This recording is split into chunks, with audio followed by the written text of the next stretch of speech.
Olá, tudo bem? Estamos de volta, continuando o processo civil. Falaremos agora sobre competência. Um tema bastante espinhoso, um tema complicado, e nós tentaremos aqui jogar as principais informações, trazer os principais dispositivos dentro desse tempo que nós temos.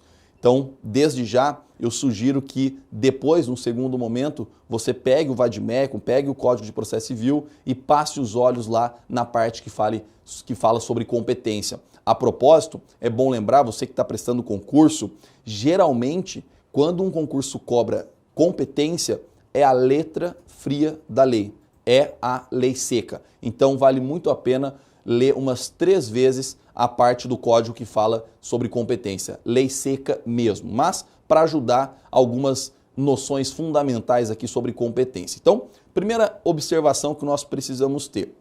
Quando a gente fala em competência, o que é competência? Nós falamos que o juiz é competente para fazer isso, o juiz não é competente. Na verdade, aqui nós não estamos falando daquela competência no sentido vulgar, de alguma habilidade especial.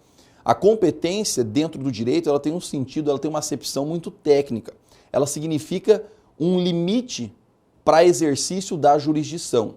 É verdade que a jurisdição, que é o poder de dizer o direito, é uma só, é indivisível. Só que, para fins de organização, ela é dividida. Então, cada juiz pode exercer o seu poder, a sua jurisdição, dentro de determinadas atribuições, ou seja, competência. Então, quando a gente fala competência, a gente está falando de um limite, uma medida para o exercício legítimo da jurisdição. Nós precisamos saber que quando a gente fala em competência, a gente tem 2 espécies muito importantes para conhecer. Nós costumamos falar em competência absoluta e competência relativa. Vai ficar mais claro isso já já quando a gente vê os critérios, mas desde logo é preciso saber que quando a gente está diante de uma competência absoluta, nós estamos dizendo que ela é feita em favor do interesse público, ela é cogente, ela não pode ser alterada pela vontade das partes, ou seja, a lei falou que o juiz é competente para fazer aquilo, se for competência absoluta, isso não pode mudar. Outras vezes, porém, a lei estabelece determinada competência, mas mais no interesse das partes, ou seja, de maneira mais suave, as partes podem alterar, se não for alegado, ela prorroga. Quando a gente está diante desse cenário, a gente fala em competência relativa. É aquela, portanto, que pode ser alterada, que é feita, instituída por norma dispositiva e não cogente. Então, a lei institui determinadas competências com caráter absoluto e institui determinadas competências com caráter relativo. Para a gente poder prosseguir, a gente precisa entender o seguinte. Quando a gente pensa nessas competências, nós temos vários critérios. Então, muitas vezes, a lei leva em consideração o critério do território. Eu vou propor a ação em Presidente Prudente ou eu vou propor a ação em Ribeirão Preto, por exemplo. Questão territorial. Às vezes a lei leva isso em conta. Outras vezes, a lei leva em conta o critério da função. Ou seja, eu vou propor no tribunal ou eu vou propor em primeiro grau? A função hierárquica. Outras vezes, é levado em conta, para fins de atribuir competência, o critério da pessoa. A pessoa que está no processo, por exemplo, tem a união no processo, então a competência é aqui, não tem a competência é ali. Outras vezes, leva-se em conta a matéria, ou seja, está falando, a causa está tratando sobre direito de família ou sobre questão trabalhista, isso é relevante para atribuir competência. E por fim, também é relevante, a lei também leva em consideração o critério do valor. Então você está pedindo apenas a condenação em 3 salários mínimos, um valor pequeno, então a competência vai ser daquele lugar. Se for um valor muito alto, a competência é do outro lugar. Enfim, eu quero que você entenda nesse primeiro momento que há critérios que a lei leva em consideração para estruturar a competência. Às vezes o território é importante, às vezes a questão da função, às vezes o critério da pessoa, às vezes a matéria envolvida e às vezes o valor da causa. Bom, é importante saber que o estudo da competência, a competência é governada por um princípio importantíssimo, que é o princípio da perpetuação da competência. Lá na lousa, o nome latim que se costuma dar a esse princípio, perpetuatio jurisdictionis. Perpetuatio jurisdictionis. Vale a pena ter em mente isso porque volta e meia essa expressão é cobrada em concurso público, é cobrada em prova. Embora que fale em jurisdicciones e lembra jurisdição, na verdade o correto é o princípio da perpetuação da competência. E o que é esse princípio? Não se esqueça disso. Pelo princípio da perpetuação da competência, passam a ser irrelevantes as modificações que acontecem após ter estabelecido a competência. Então, uma vez que foi fixada a competência pelos critérios do código, é irrelevante o que tenha acontecido no curso do procedimento. Há exceções, é verdade, mas a regra é que uma vez fixada a competência, ela se perpetua, não pode ser alterada. Veja o que diz o artigo 43 do CPC de 2015, que não é uma grande novidade em relação ao CPC de 73. Esse dispositivo ele já existia no Código Revogado. Diz lá, determina-se a competência no momento do registro ou da distribuição da petição inicial, sendo irrelevantes as modificações do estado de fato ou de direito ocorridas posteriormente, salvo quando suprimirem o órgão judiciário, por exemplo, deixou de existir uma vara do trabalho, por exemplo, ou alterarem a competência absoluta. Isso é importante. Perceba, o princípio da perpetuação da competência, ele se aplica à questão da competência relativa. Imagine que eu tenha proposto uma ação em Ribeirão Preto, por conta que o réu domiciliava em Ribeirão Preto. E no curso do processo ele mudou de cidade, ele está domiciliando em outra cidade. Em regra, essa modificação no estado de fato, o domicílio do réu que foi alterado no curso do processo, é irrelevante e, portanto, mantém-se a competência inicialmente fixada. Essa é a ideia da perpetuação da competência. Mas cuidado, isso não se aplica para fins de competência absoluta. Portanto, se tiver correndo um processo entre A e B, já foi fixada a competência e no curso do procedimento entra a união, nós vamos ver que isso é uma competência absoluta quando envolve a pessoa, a união, o processo vai ser remetido para a Justiça Federal. Então a perpetuação da competência, ela se aplica integralmente para competência relativa. E para que as coisas fiquem mais claras, a gente precisa entender o que é competência relativa e o que é competência absoluta. Quando eu vou estar diante de uma competência relativa e quando eu vou estar diante de uma competência absoluta. E quem diz isso para a gente é o próprio Código de Processo Civil. Veja, se a gente for aqui no artigo 62, a gente vai ver que a competência determinada em razão, não se esqueça, da matéria. 2, da pessoa ou da função. 3, é inderrogável por convenção das partes. Leia-se, é absoluta. A lei diz quais são as competências absolutas. Então, matéria.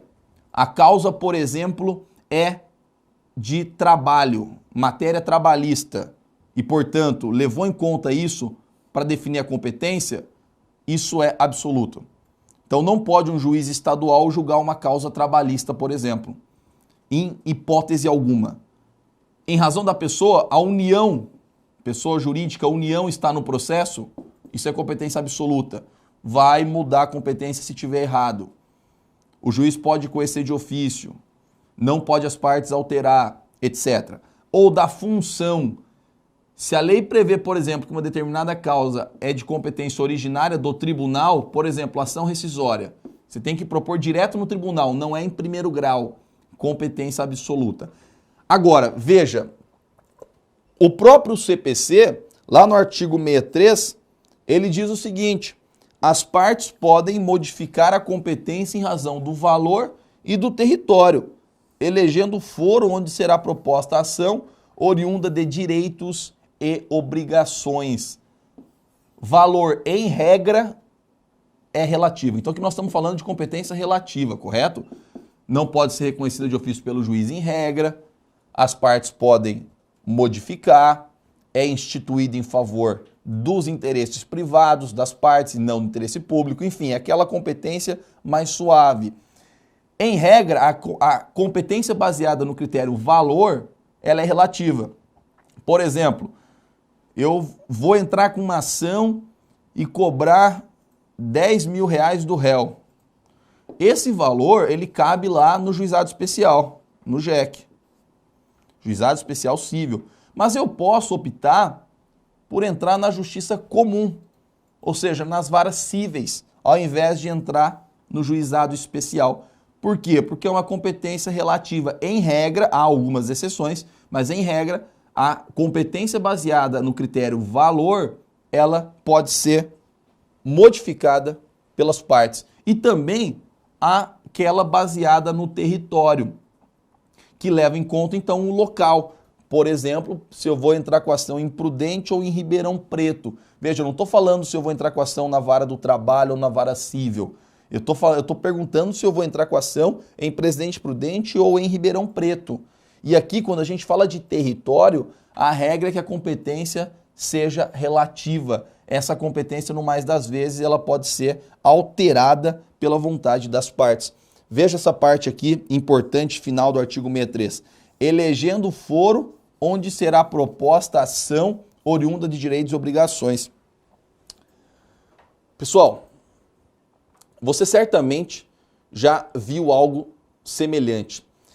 Na maioria dos contratos que se faz, compra e venda de um carro, prestação de serviço, tem lá uma cláusula no final do contrato que diz: as partes elegem a comarca de tal cidade para resolver eventuais conflitos oriundos desse contrato. Isso é a chamada cláusula de eleição de foro. Perceba, as partes estão convencionando sobre competência. Ah, mas é possível isso acontecer? As partes podem celebrar um acordo envolvendo uma questão processual? Pode. Ainda mais com o CPC de 2015, mas a questão aqui é: sempre pôde fazer isso em relação à competência relativa. Então, se eu celebro um contrato de prestação de serviço com o nosso querido Bruno, envolvendo, por exemplo, a prestação de um serviço de colocação de ar-condicionado na casa, a gente coloca lá no contrato que nós estamos elegendo a comarca de Presidente Prudente para resolver eventual conflito. É possível, veja, que nem eu e nem Bruno moremos em Presidente Prudente. O meu domicílio é Ribeirão Preto, por exemplo, o domicílio do Bruno é Dracena, mas a gente elege, territorialmente falando, a comarca de Prudente para entrar com a ação se der problema naquele contrato. É possível isso? É possível. A regra natural das coisas, nós vamos ver, seria o domicílio do réu. Ou seja, se eu for entrar com a ação contra o Bruno, entrar com a ação em Dracena. Mas nós elegemos outra comarca, nós elegemos Presidente Prudente. Veja, nós estamos alterando a competência natural que seria o território, territorialmente falando, Dracena. Isso é possível porque é uma competência relativa. E é importante saber aqui o seguinte: quando a gente está falando de competência relativa, se ela não for alegada no momento adequado, eventual incompetência, aí nós temos a prorrogação da competência. Vamos entender isso melhor. Toda vez que existir um problema de competência absoluta, ela é improrrogável, ou seja, a qualquer momento pode se alegar, o juiz pode conhecer de ofício e outras consequências mais drásticas. Exemplo, tenho que entrar com uma ação envolvendo uma questão trabalhista na Justiça do Trabalho. Só que eu entro com essa ação equivocadamente na Justiça Civil. Ainda que o réu não alegue isso, que a competência está errada, que é um caso de incompetência, isso não se prorroga, entenda-se. Não passa o processo a validamente correr na justiça que foi proposta. Deve ser corrigido isso a qualquer momento, em qualquer tempo. E o juiz pode de ofício corrigir. Agora, se a gente pensa num caso em que há um problema de competência relativa, por exemplo, territorial, eu deveria ter entrado com a ação em presidente prudente, porque eu fiz um contrato com o réu elegendo a comarca de presidente prudente. No entanto, por comodidade, eu ajuizo essa ação envolvendo aquele contrato de prestação de serviço, eu ajuizo a ação em Ribeirão Preto, onde eu moro. E veja, há uma cláusula no contrato dizendo que eventual ação decorrente daquele contrato deveria ser proposta em presidente prudente. Eu entrei com a ação em Ribeirão Preto. Se o réu não alega isso na contestação, se o réu não fala para o juiz que isso está errado, que existe uma cláusula que deve ser cumprida, que o processo tem que correr em presidente prudente e não em Ribeirão Preto, vai haver o que nós chamamos de prorrogação da competência. Ou seja, Ribeirão Preto, onde foi proposta a ação, passa a ser competente para julgar aquele processo. Veja, a prorrogação de competência, ela só se aplica em se tratando de incompetência relativa. Se for caso de incompetência absoluta, em razão da matéria, em razão da função, nós não aplicamos a lógica da prorrogação da competência. Mesmo que o réu não levante na defesa, ele pode levantar futuramente a qualquer momento, inclusive o juiz podendo fazê-lo de ofício. Então é importante ter essa noção em mente. Incompetência absoluta, incompetência relativa e as consequências que cada uma gera. Pois bem, além disso, é preciso saber o seguinte: quando a gente fala em modificação da competência, nós podemos ter a modificação da competência, lembre-se sempre, a relativa que pode ser modificada, pela lei ou pela vontade das partes. Nós demos um exemplo de modificação pela vontade das partes. Cláusula de eleição de foro. As partes podem convencionar competência distinta daquela que naturalmente seria. Nós estamos modificando a competência relativa pela vontade das partes. Agora, você precisa saber que também é possível que a própria lei estabeleça modificação de competência. Como assim a lei pode estabelecer modificação da competência? Basicamente, aqui nós estamos falando de conexão e continência. O que é isso, conexão e continência? O próprio Código de Processo Civil, ele vai nos dizer o que significa conexão e continência. Quando a gente vai lá no artigo 54 do CPC de 2015, diz lá: a competência relativa poderá modificar-se pela conexão ou pela continência. Observado o exposto nessa seção. Veja, aqui é uma modificação legal. A própria lei está falando, não é as partes que estão modificando. Aí o código diz, artigo 55, reputam-se conexas duas ou mais ações quando lhes for comum o pedido ou a causa de pedir. E no artigo 56, para a gente analisar conjuntamente, dá-se a continência entre duas ou mais ações quando houver identidade quanto às partes e a causa de pedir, mas o pedido de uma, por ser mais amplo, abrange o das demais. Pessoal, veja o que pode acontecer. É possível que esteja correndo duas ações conexas, uma em presidente prudente e uma em presidente Venceslau. As duas ações têm semelhanças entre si. Por exemplo, no artigo 55, o pedido ou a causa de pedir é semelhante. Reputam-se conexas duas ou mais ações quando lhes for comum o pedido ou a causa de pedir. Imagine que a causa de pedir das duas seja o mesmo. Por exemplo, o mesmo acidente de trânsito. Um acidente envolvendo um ônibus com várias pessoas, um entra com ação imprudente, outro entra com ação em Venceslau. A causa de pedir, acidente, pode ser a mesma. E aí essas duas ações, que têm semelhanças, porque tratam da mesma causa de pedir, são consideradas pelo legislador como conexas. Para que isso é importante em termos de competência? Que diz o código que essas ações, até para evitar decisões conflitantes, essas ações poderão ser reunidas.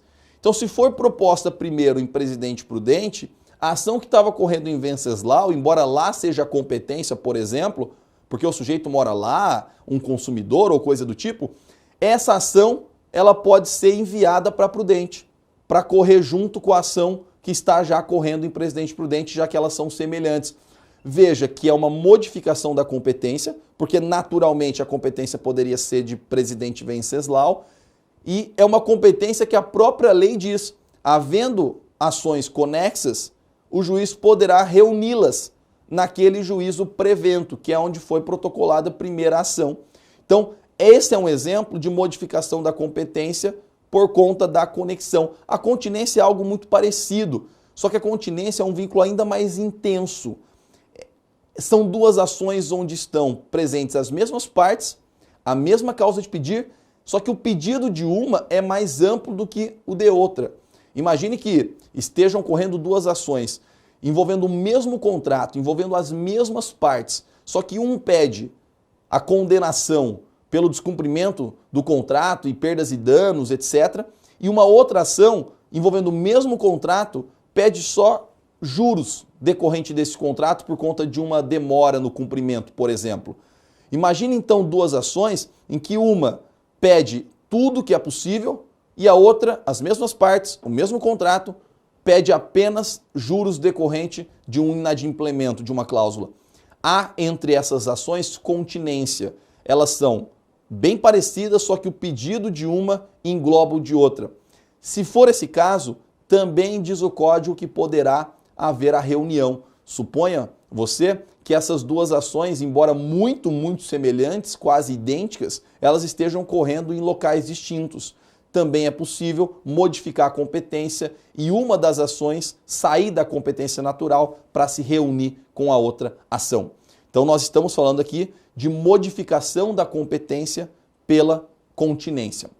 Então, veja, a modificação da competência, lembrando sempre da relativa, ela pode ser pela lei, e aí não se esqueçam, conexão ou continência, nós acabamos de ver, ou pela vontade das partes, basicamente eleição de foro, ou também nós poderíamos citar pela derrogação, ou seja, o réu, uma vez demandado, prefere não alegar a incompetência relativa.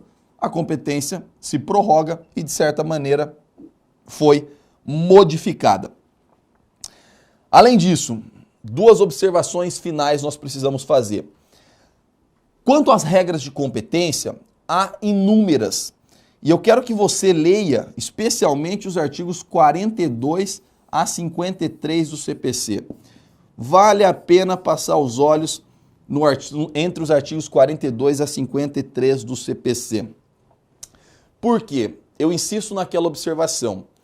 Quando o concurso pede uma questão sobre competência, na grande maioria das vezes, ele vai exigir conhecimento da lei seca. Há vários critérios, há várias regrinhas de competência. E essas regrinhas estão esmiuçadas entre os artigos 43 a 52 do CPC. Vale muito mais a pena você gastar uns 5 minutinhos e ler esses dispositivos do que a gente ficar horas aqui tentando explicar, falando desses dispositivos. Até porque, repito, o concurso vai cobrar simplesmente a letra fria do código. Então, vale a pena esse artigo 43 a 52 e eu dou destaque apenas por uma mudança que o CPC novo promoveu em relação ao CPC de 73, que é o seguinte: dentre esses dispositivos, eu destaco isso aqui, ó. Veja, o artigo 46 fala da regra geral. Ação fundada em direito pessoal, real, sobre bens móveis será proposta em regra foro de domicílio do réu. Essa é a regra. Tendo mais de um domicílio, o réu será demandado em qualquer deles, sendo incerto, ele poderá ser demandado onde for encontrado ou domicílio do autor, enfim. Esse dispositivo é importante porque é regra. Vale a pena dar uma olhada, mas eu quero chamar a atenção nesse artigo 53 do CPC. É competente o foro. Veja uma outra regrinha que o código faz questão de estabelecer e acaba promovendo uma mudança em relação ao sistema anterior. Diz o artigo 53, é competente o foro para ação de divórcio, separação, anulação de casamento e reconhecimento ou dissolução de união estável, veja a primeira hipótese, do domicílio do guardião de filho incapaz, ou do último domicílio do casal, caso não haja filho incapaz, do domicílio do réu, se nenhuma das partes residir no antigo domicílio do casal. Quero chamar a atenção que até pouco tempo atrás, até a vigência do CPC de 73, embora isso fosse discutido, dizia o CPC de 73, nesses casos, que a competência era do domicílio da mulher. Está lembrado disso? A pretexto de proteger a mulher e de questões até de isonomia, segundo alguns, dizia o código que se você fosse entrar com uma ação envolvendo guarda, divórcio, aonde que seria proposta essa ação? No foro do domicílio da mulher. O CPC fez uma mudança e diz lá que não é o foro do domicílio da mulher que é relevante para fins de competência. A competência é, veja, para ação de divórcio, separação, anulação de casamento, reconhecimento ou dissolução da união estável, primeira opção, domicílio do guardião do filho incapaz. Ou seja, se o pai for o guardião, se o pai exercer a guarda, é aonde domicilia, é onde tem domicílio o pai da criança e não o domicílio da mulher. Ou então, imagine que não haja filho incapaz e haja a propositura de uma ação de divórcio em que não há filhos, do último domicílio do casal, não domicílio da mulher. Esse dispositivo, especialmente pela mudança que ele promove em relação ao sistema de 73, ele é importante e é um dispositivo muito propício para ser cobrado em prova. Tudo bem?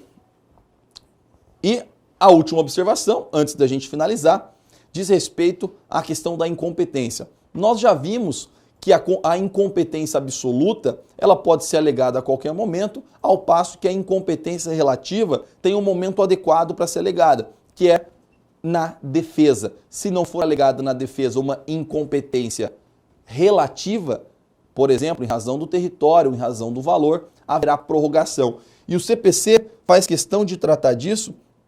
Eu quero que você leia o seguinte: a incompetência absoluta ou relativa será alegada como questão preliminar de contestação. A incompetência absoluta pode ser alegada em qualquer tempo, em qualquer grau de jurisdição e deve ser declarada de ofício pelo juiz. Acabar de ler, eu já explico. Ó. Caso a alegação de incompetência seja acolhida, os autos serão remetidos ao juízo competente e, salvo decisão judicial em sentido contrário, conservar-se-ão os efeitos da decisão proferida pelo juízo incompetente até que outra seja proferida, se for o caso, pelo juízo competente. Tome conhecimento, leia esse dispositivo uma vez para a gente entender melhor. Para finalizar, o artigo 65 vai falar prorrogar-se-á a competência relativa se o réu não alegar a incompetência em preliminar de contestação. Então, muito do que nós lemos agora simplesmente ratificou o que nós vínhamos falando. A questão é, se for incompetência relativa, deve ser alegada em preliminar de contestação, sob pena de prorrogação. E se for incompetência absoluta, pode ser alegada na contestação, mas se não for alegada, não prorroga. Agora, uma observação merece ser feita nesse ponto. O CPC de 2015 promove uma mudança em relação ao CPC de 73 com relação à forma pela qual se deve alegar essa incompetência. No CPC de 2015, tanto a incompetência absoluta quanto a incompetência relativa podem e devem ser alegadas na contestação. Não existe mais aquilo que chamávamos de exceção de incompetência. Era um incidentezinho que era criado, uma forma peculiar de você alegar incompetência quando se tratava de incompetência relativa e especial, porque a incompetência absoluta sempre pôde ser alegada de qualquer maneira, a qualquer tempo. A relativa tinha um procedimentozinho chamado exceção de incompetência. Diz o CPC de 2015, tanto a incompetência absoluta quanto a relativa podem ser alegadas na contestação, direto na contestação. E mais,